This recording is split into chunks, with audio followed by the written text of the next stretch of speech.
জিনিসের প্রতি ঈমান রাখে এবং সালাত কায়েম করে এবং তাদেরকে যা কিছু দেওয়া হয়েছে তা থেকে আল্লাহ সন্তুষ্টের জন্য ব্যয় করে।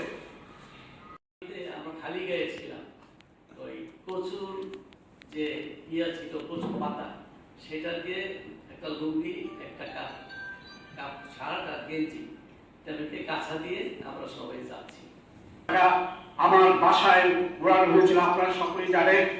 মিরপুরে নন বেঙ্গলির একটা 95% লোক নন বেঙ্গলি, তাদের ভাষা ছিল উর্দু। তারা ইন্ডিয়া থেকে এসেছিল স্বাভাবিকভাবে।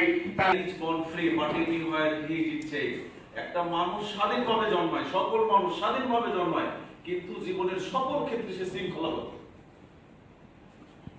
আমরা সকল ক্ষেত্রে শৃঙ্খলাবদ্ধ, তার মানে স্বাধীনভাবে জন্মালাম কিন্তু সব ক্ষেত্রে আমরা শৃঙ্খলাবদ্ধ।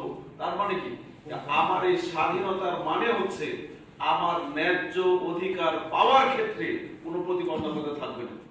ন্যায্য অধিকার পাওয়ার জন্য কারো কাছে হাত পাততে হবে না। ন্যায্য অধিকার নিশ্চিত করার জন্য কারোর দ্বারস্থ হতে হবে না, কোনো শক্তির মুখোমুখি হতে হবে না।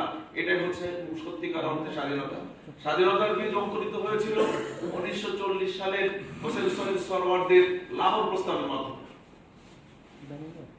রাষ্ট্রবিজ্ঞানের ছোট্ট একটা ছাত্র হিসেবে সেখানে প্রস্তাব স্পষ্টভাবে আমরা পড়েছিলাম ভালো করে, যে ধর্মীয় সংখ্যাগরিষ্ঠ লোকদেরকে নিয়ে, এলাকা সন্নিবেশিত এলাকাগুলোকে নিয়ে স্বাধীন রাষ্ট্র গঠিত হবে। সেই লাহোর প্রস্তাব যদি বাস্তবায়িত হতো, তখনই কিন্তু আমাদের বাংলাদেশ, পাকিস্তান, ভারত, মানে ভারতের অংশটা কিন্তু স্বাধীন হয়ে যেত।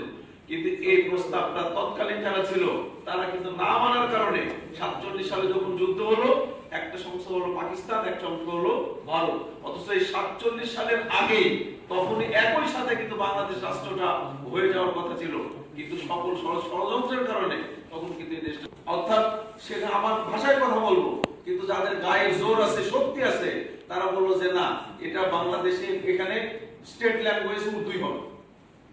তার মানে এখানকার অধিকাংশ লোকের মাতৃভাষার অধিকারটাকে তারা কেড়ে নিতে চেয়েছিল, যার কারণে সালাম, বরকত, রফিক, জব্বার সহ অসংখ্য শহীদের রক্তদান করতে হয়েছিল।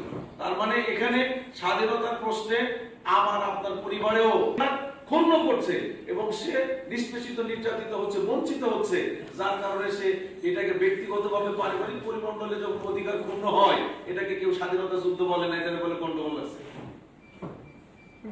আর রাষ্ট্রীয় পর্যায়ে, সামষ্টিক পর্যায়ে যখন অধিকার হারা, অধিকার বঞ্চিত হয়, তখন আমাদের এই স্বাধীনতার যুদ্ধের কথা বলা হয়েছে। এই স্বাধীনতার সুখ, স্বাধীনতার সুফল ততক্ষণ পর্যন্ত চিন্তাকে ভুলণ্ঠিত না করা যাবে, উৎপাটিত করা না যাবে, ততক্ষণ পর্যন্ত স্বাধীনতার সুখ পাওয়া কখনো সম্ভব নয়। সম্মানিত ভাই বন্ধুগণ, তাহলে আজকে আমাদের যে স্বাধীনতার যারা ন্যায় ইনসাফের স্লোগান দিয়ে পাকিস্তান করেছিল, তারাও কিন্তু অন্যায় করেছিল। তারা অন্যায় করেছিল, অধিকার হারা মানুষদেরকে তারা অধিকার দেয় নাই। এরপর আমাদের দেশ স্বাধীন হওয়ার পরে যে দিনগুলো গেল, যারা ক্ষমতায় অধিষ্ঠিত হয়েছে তারা মূলত স্বাধীনতা চায়, যে তা চেয়েছে যে আমরা যেভাবে খুশি সেভাবে করব, এটাই আমাদের স্বাধীনতা। জনগণ কোন দিকে চাইলো, কি চাইলো, এটা কোনো স্বাধীনতা নয়। মানে তারা যেটা করবে সেটা স্বাধীনতা। তারা দুর্নীতি করবে, তারা সন্ত্রাস করবে, তারা রাহাজানি করবে, তারা লুট করবে, তারা পাচার করবে, যা করবে এখানে কোনো বাধা দেওয়া যাবে না। এটাই হচ্ছে তাদের স্বাধীনতা। আমাদের চুয়াডাঙ্গার একজন মরহুম এমপি ছিলেন, তিনি বলতেন যে হাতির দুইটা দাঁত, বলে থেকে দেশ বড়, এটা তাদের হাতির এই লম্বা দাঁতের মধ্যে এটা আর্টিফিশিয়াল দাঁত, এটা অরিজিনাল দাঁত। অর্থাৎ তারা যা বলে এটা করে না, বরং যা বলে না এটাই তারা করে। আজকে আমাদের দেশের স্বাধীনতার সার্বভৌমত্ব হুমকির মুখে পড়ে গেছে। সম্মানিত ভাই বন্ধুগণ, আমাদের আলোচনা লম্বা করতে চাই না, কিন্তু ইতিহাস এইটাই যে যখন কোন জালিম অন্যের অধিকারকে গায়ের জোরে, বন্দুকের জোরে, আইনের ঘাড়ে বন্দুক রেখে, আদালতের ঘাড়ে বন্দুক রেখে অত্যাচার, নির্যাতন, নিষ্পেষণকে পাকাপোক্ত করতে চেয়েছে, তার সম্মৃদ্ধ করে ও অনতির বিলম্বে তাদের পতন ত্বরান্বিত হয়েছে। এটা শুধু আমাদের বাংলাদেশের রাজনীতির ইতিহাস নয়, আপনি যদি বিশ্বের ইতিহাসও দেখেন, ইব্রাহিমকে আগুনে ফেলার পরে নমরুদ বেশি দিন টিকে থাকতে পারে, মূসাকে তাড়াতে গিয়ে ফেরাউন বেশি দিন টিকে থাকতে পারে নাই, রাসূলুল্লাহ সাল্লাল্লাহু আলাইহি সাল্লামকে মক্কা থেকে বিতাড়িত করার পরে মক্কাবাসীরা, মক্কার যারা কুশীলব ছিল, নেতৃত্ব ছিল, তারা সেখানে স্বাধীনভাবে টিকে থাকতে বেশি দিন পারে নাই। আজকে সূরা বনী ইসরাঈলে পড়তেছিলাম যে একটা জনপদের উপরে যখন যারা অত্যাচারে নির্যাতন করে যখন বের করার জন্য প্রস্তুতি নেয়, এরা ওই জায়গায় আর বেশি দিন টিকে থাকতে পারে না।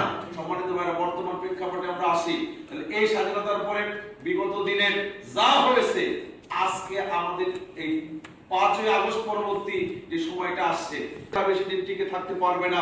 এটাই হচ্ছে ইতিহাসের সংস্কার করে সাময়িকভাবে তারা হম্বিতম্বি করতে পারে।